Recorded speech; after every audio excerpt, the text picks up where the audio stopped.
नमस्कार दोस्तों, स्वागत है आपका मेरे चैनल पे। दोस्तों अगले मंथ जैसा कि मैंने बताया था कि हमें राफेल फाइटर जेट भी मिल सकते हैं, तो अभी दोस्तों खबर ये आ रही है कि हमें नए सबमरीन हंटर भी अगले महीने मिलने जा रहे हैं। आज इसी के ऊपर बात करेंगे। चलिए दोस्तों शुरू करते हैं। तो दोस्तों इंडिया की सर्विलियंस और एंटी सबमरीन कैपेबिलिटी अरेबियन सी और इंडियन ओशियन रीजन के ऊपर अगले महीने और ज्यादा बढ़ जाएंगी, जब हमें इंडियन नेवी के लिए Boeing P-8I maritime surveillance aircraft का दूसरा बैच मिलेगा और ये INS हंसा के ऊपर लैंड करेगा। और दोस्तों इस मल्टी रोल एयरक्राफ्ट के आने से इंडिया का एरियल बैलेंस बढ़ेगा और साथ ही सब सरफेस सर्विलियंस भी इंडिया के फेवर में जाएगा। और अभी इंडिया के पास दोस्तों 8 P-8I एयरक्राफ्ट है जो INS राजाली में बेस्ड है, जो तमिलनाडु के अंदर स्थित है। और अब हमें पहला P-8I मिलेगा जो वेस्ट कोस्ट के ऊपर लगाया जाएगा और माना जा रहा है कि पहला एयरक्राफ्ट अक्टूबर मंथ के पहले सप्ताह के अंदर आएगा बोइंग की फैसिलिटी सीटल से। दोस्तों INS हंसा जहां इसे लगाया जाएगा, ये एक्चुअल में एक वैसा स्थान रहा है,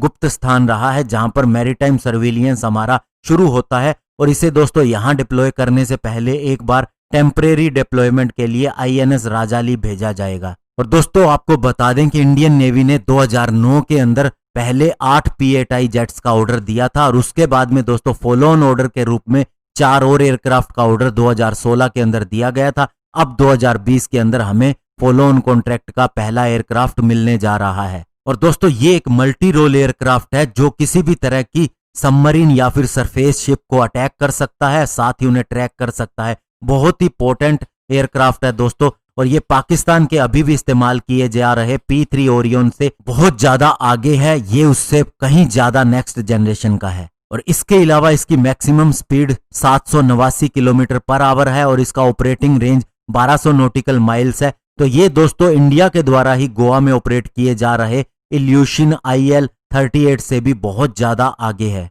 और चूंकि दोस्तों ये एयरक्राफ्ट 40,000 फीट की ऊंचाई पे उड़ता है, तो इसकी रेंज बहुत ज्यादा हो जाती है और इंडिया का एरिया ऑफ इन्फ्लुएंस बहुत ज्यादा बढ़ जाता है। ऐसे में हमारे पड़ोसी देश ऐसे हैं जो दोस्तों एक्सपेंशन में विश्वास करते हैं, तो हमें ऐसे एयरक्राफ्ट की बहुत ज्यादा जरूरत है। और दोस्तों हमें इसकी तब भी जरूरत है क्योंकि चाइना एंटी पायरेसी ऑपरेशन के नाम पे अरेबियन सी के अंदर लगातार पेट्रोलिंग करता रहता है। इंडियन ओशियन रीजन के अंदर भी उसकी प्रेजेंस बहुत ज्यादा है। इसके अलावा उसने म्यांमार, श्रीलंका, पाकिस्तान, ईरान और ईस्ट अफ्रीका के अंदर भी अपने पोर्ट्स बना लिए हैं जो इंडिया के लिए खतरा है। तो इससे निपटने के लिए ये एयरक्राफ्ट बहुत ही कारगर है। और इसके अलावा दोस्तों यही नहीं है कि इसे समुद्र में ही लगाया जा सकता है, ये कई जगह पर सर्विलियंस कर सकता है। अभी हमने इसे लद्दाख के अंदर भी लगाया था जहां इंडिया और चाइना का स्टैंड ऑफ चल रहा है। और 2017 में हमने इसे डोकलाम के अंदर भी लगाया था। यानी कि दोस्तों लैंड पे चलती हुई चीजों को भी ये ट्रैक कर सकता है। और इसके अलावा दोस्तों इसके अंदर बहुत से अच्छे वेपन सिस्टम भी आते हैं, जिसके अंदर दोस्तों AGM-84L हार्पून ब्लॉक 2 मिसाइल शामिल है और MK-54 all round lightweight torpedo भी शामिल है। और इसकी डील भी हमने थोड़ा समय पहले ही की थी। अमेरिका वैसे किसी को ये वेपन सिस्टम देता नहीं,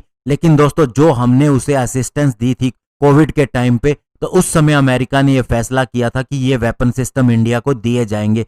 तो इससे दोस्तों ये एयरक्राफ्ट और ज्यादा लीथल हो सकता है और डिस्ट्रॉय कर सकता है दुश्मन के सरफेस शिप और उसके एयरक्राफ्ट को भी और उसकी सबमरीन को भी। तो ऐसे में दोस्तों इंडिया की सुरक्षा और ज्यादा बढ़ जाएगी इनके आने से। धन्यवाद, जय हिंद।